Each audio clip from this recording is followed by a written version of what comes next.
ತಾಲೂಕಿನಲ್ಲಿ ನಡೀತಾ ಇದೆ ಹಣ ವಸೂಲಿ ದಂಧೆ. ಸಾರ್ವಜನಿಕರಿಗೆ ಅನುಕೂಲವಾಗಬೇಕಾಗಿದ್ದ ಸುಲಭ ಶೌಚಾಲಯದಲ್ಲಿ ಅಕ್ರಮ ದಂಧೆಯೇ ನಡೆದು ಹೋಗ್ತಾ ಇದೆ.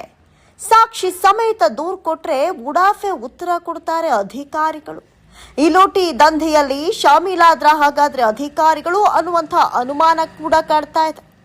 ಇನ್ನಾದರೂ ಸಾರಿಗೆ ಸಚಿವರು ಇಂಥ ದಂಧೆಕೋರರನ್ನ ಬ್ರೇಕ್ ಹಾಕಿ ಸಾರ್ವಜನಿಕರಿಗೆ ಅನುಕೂಲ ಮಾಡಿಕೊಡ್ಬೇಕು ಅಂತ ಇಂಡಿಯಾ ನ್ಯೂಸ್ 24 ಆಗ್ರಹಿಸ್ತಾ ಇದೆ.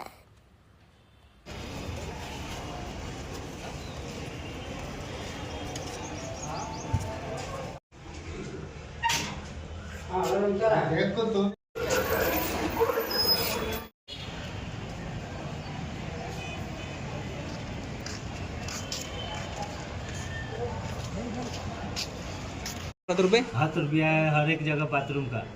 संडास जाने का संडास जाना ಹಣ ವಸೂಲು ಮಾಡ್ತೇನೆ ನೀನು ಇಲ್ಲಿ आपको कंप्लेंट करना है, करो ना जहाँ ಇರೋ ನಿಮಿಷ ಇರೋ. हाँ